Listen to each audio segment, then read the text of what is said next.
Well, the important news that came in yesterday from the stock markets itself, and for those who are looking to sell equity in any fashion, is that the Godrej IPP found smooth sailing. Joining us now is Mr. V. Jaishankar of Kotak Investment Banking.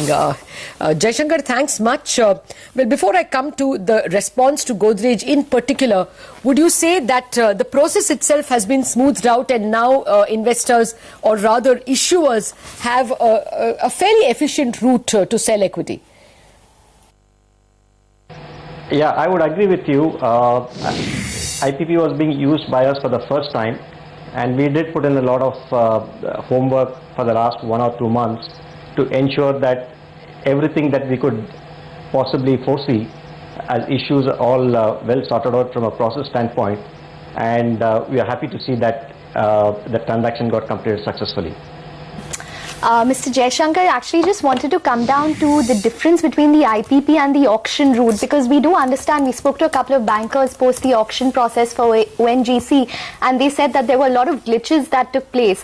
Just give us a sense of basically what the difference between the IPP route is vis-a-vis the auction route, and which one is preferable. See, there are two fundamental differences between IPP and OFS. OFS can only be used by promoters who want to sell down their stake to comply with the regulations about 25% public float, or by the top 100 companies by market cap. Whereas an IPP is a format in which you can either do a primary sale of shares or secondary, or a combination of both. So technically speaking, if promoters want to use the IPP route instead of OFS, that's possible, but OFS is seen as faster, quicker, and therefore you would see that any sell down by promoters or by the top 100 companies would typically be through the OFS route. The second difference between OFS and IPP is the fact that in OFS you can only give a floor price, whereas in IPP you can give either a floor or a price band. And a price band sometimes is probably a more efficient optical way of building a book as compared to a pure floor price, and that's an advantage that IPP has, technically speaking, over OFS. No, why Ekta and I are belaboring this point is to understand whether there was something about the process of OFS that made ONGC, just about brace the tape, so to speak, with much difficulty. There were also glitches in that process, whereas this one appears to be smooth. Is it all a function only of correct pricing, or the attraction of the stock, the fundamentals of the stock, or was there something in the process that can be corrected for OFS? See, there have been 3 transactions in the new formats that have been introduced by SEBI. 2 of the companies have used the OFS format, and Godrej Properties has used the IPP format. One of the distinction among the 3, if you look at it from a Godrej Properties point of view, is that we used proportionate allotment as compared to price priority.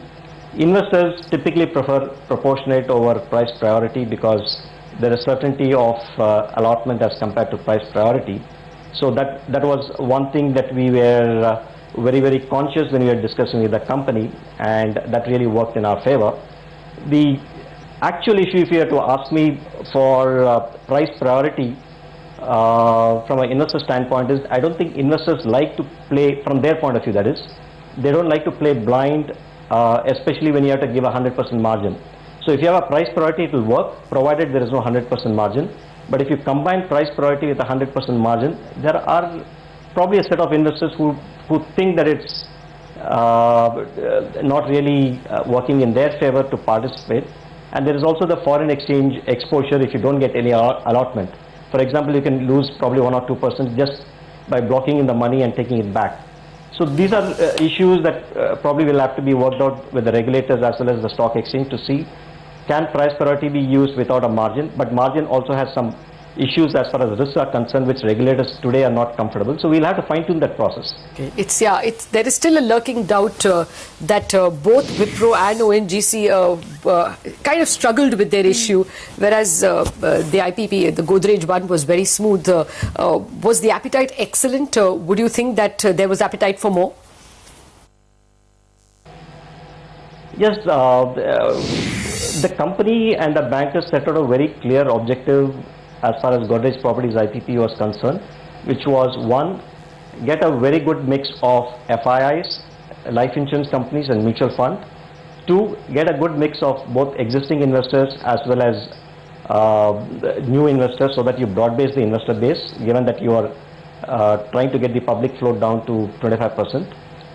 And three, we listened very carefully to the feedback from investors as to how they would like both pricing as well as the format. So these are feedback that we used, and I think all these three factors really contributed to the success of the transaction.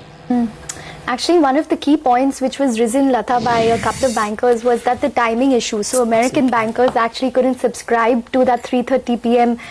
Deadline with regards to the OFS route, and you saw, the pricing, a lot of orders come in at the fag end, which we saw with ONGC. But Mr. Jaishankar just wanted to focus on a couple of sectors and where we can expect maximum amount of fundraising going forward. We saw Godrej Properties complete this deal successfully. Just give us a sense of any more deals in the pipeline. See, there are about 40 to 50 companies that have to comply with the SEBI regulations on getting the promoter holding down to 75%. So these companies over the next 1 year would either use the IPP route or the OFS route. Government of India will continue to use the OFS route for the designation program that they are announced for the next year. So these are all the companies that will probably come to the market over the next 1 year.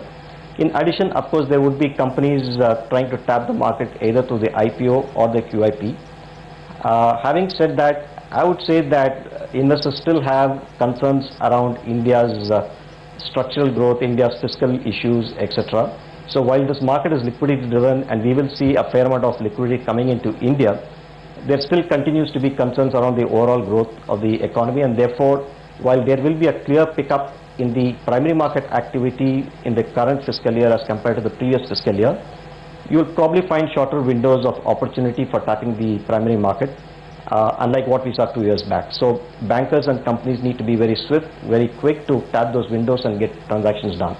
Fair point, Jaishankar. Thank you very much for putting the process and the mood into perspective. We have to take a quick break. We have an important corporate guest waiting by Rosto Ravadan, the CFO of Mindtree, in a minute.